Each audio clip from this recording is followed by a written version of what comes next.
बिस्मिल्लाहिर्रहमानिर्रहीम एंड अस्सलाम वालेकुम। Welcome to Skylan classroom. Skylan classroom में आज का हमारा टॉपिक है इंग्लिश स्पीकिंग प्रैक्टिस।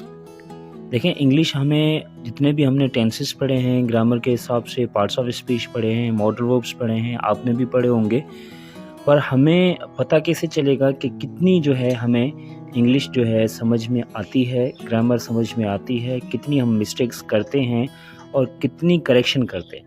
तो आज हम इस वीडियो में उसकी प्रैक्टिस करेंगे। नंबर 1 पर आते हैं। I am busy at the moment dash on the computer. ठीक है, अब इसका जो दूसरा पार्ट है यानी दूसरा हिस्सा है उसमें क्या आएगा? ऑप्शन ए है I work on the computer आएगा, ऑप्शन बी है I am work on the computer आएगा, या फिर आई am working on the computer. ठीक है, अब ये सिंपल सा एक ग्रामर का सेंटेंस है जिसमें आपको बताना होगा कि कौन सा ऑप्शन सही है। तो सही ऑप्शन है आई am working on the computer.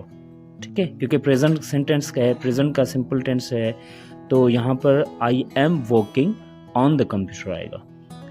Number 2 पर है my friend dash the answer to the question. ठीक है, मेरे दोस्त ने, ठीक है, अब जवाब दिया या जवाब जानता है या जानेगा या जो भी आता है डैश में, वो आपको बताना होगा। नंबर 1 पर है ऑप्शन ए है नो, बी है नोज और सी है नोइंग। तो माय फ्रेंड नो होगा, नोज होगा या नोइंग होगा? जवाब है knows. My friend knows the answer to the question. आपको अगर टेंसेस आपने पढ़े होंगे अच्छे से तो आपको पता चल गया होगा कि यहाँ पर नोज ही आएगा। नंबर 3 पर है we gave a meal, we gave dash a meal. ठीक है, अब यहाँ पर डैश में जो आएगा उसके मुताबिक हमें जो है ना देखना होगा कि किसको हमने जो है रोटी दी। ठीक है, ऑप्शन ए है we gave at the visitors, B है फॉर द विजिटर्स, सी है द विजिटर्स। ठीक है, we gave at the visitors a meal, for the visitors a meal, या फिर the visitors on the meal. तो आपको पता चल गया होगा सी इसका सही ऑप्शन है कि we gave the visitors a मील। हमने मेहमानों को या जो घूमने आए उनको मील दी, खाना दिया।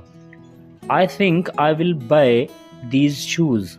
ठीक है, dash really well, really well. अब यहाँ पर कौन सा ऑप्शन सही आएगा? दूसरा जो पार्ट है सेंटेंस का, यानी ये शूज़ जो हैं बहुत अच्छे हैं, ठीक है, मैं इनको ख़रीदूँगा। तो दे फिट, ऑप्शन बी है they have fit, option c है दे आर फिटिंग। ठीक है, अब यहाँ पर है मैं ये शूज़ ख़रीदूँगा क्योंकि ये मुझे बहुत फिट आते हैं, दे फिट। ऑप्शन सही होगा they fit really well. They have fit नहीं आएगा, they are fitting really well नहीं आएगा, बल्कि आएगा दे फिट रियली वेल। उसके बाद नंबर 5 पर आते हैं the where dash the car, where dash the car. अब ऑप्शन हम देखेंगे उसके मुताबिक हमें पता चलेगा कि कौन सा ऑप्शन यहाँ पर हमें सही लगाना है। ठीक है, ऑप्शन ए है where did you park the car, ये सही होगा, या where you parked the car सही होगा, या फिर होगा where has park the car. तो सही ऑप्शन, आपको टेंसेस पता हैं तो सही ऑप्शन इसका होगा ए। ठीक है, where did you park the car, क्योंकि टेंसेस के मुताबिक हमारा जो जुमला है वो where did you park the car होगा, सही होगा। ठीक है जी। अच्छा, उसके बाद है नंबर 6 पर हम आते हैं। At 9 o'clock yesterday morning we dash for the bus। यानी कल 9 बजे सुबह में हम डैश कर रहे थे बस का या बस के लिए। तो ऑप्शन हम देखेंगे, ऑप्शन के मुताबिक ऑप्शन ए है wait, we wait for the bus, B है we waiting for the bus, ठीक है, सी है we were waiting for the bus. ठीक है, 3 ऑप्शंस हैं कि कल सुबह मॉर्निंग में हम बस का इंतज़ार कर रहे थे, तो ऑप्शन सी इसका होगा we were waiting for the bus. यानी क्वेश्चन नंबर 6 जो है उसका सी होगा we were waiting for the बस। क्वेश्चन नंबर 7 है when I looked around the door the baby dash quietly. जब मैंने दरवाजे से देखा तो जो बेबी था यानी बच्चा था वो खामोशी से, अब ऑप्शन देखेंगे, इज स्लीपिंग, सो रहा है, ठीक है, ऑप्शन ए है, बी है वॉज स्लीपिंग, सो रहा था, ऑप्शन सी है स्लेप्ट, सो गया। ठीक है, तो सही ऑप्शन अगर आपको टेंसेस अच्छे से आते हैं तो यहाँ पर होगा was sleeping.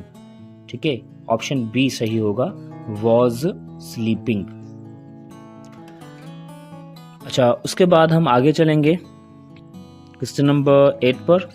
Here is my report dash it last night. ये रही रिपोर्ट मेरी और मैंने इसको लास्ट नाइट क्या किया। अब ऑप्शन देखेंगे, उसके मुताबिक हमें पता चलेगा कि कौन से ऑप्शन डैश में आएंगे। ऑप्शन ए है आई फिनिश्ड, बी है आई फिनिश, ठीक है, या फिर सी है आई हैव फिनिश्ड। ये रही मेरी रिपोर्ट और मैंने इसको लास्ट नाइट फिनिश किया, तो यहाँ पर होगा आई फिनिश्ड। ऑप्शन ए सही होगा, I finished it last night. I finished it last night. Question number 8 है। क्वेश्चन नंबर 9 पर हम आएंगे। I have dash made some coffee. मैंने जो है बनाई है कुछ coffee, it's in the kitchen, और वो किचन में है। ठीक है, ऑप्शन देखेंगे, उसके मुताबिक हमें डिसाइड करना होगा। I have ever made some coffee, या I have just made some coffee, या फिर I have never made the coffee.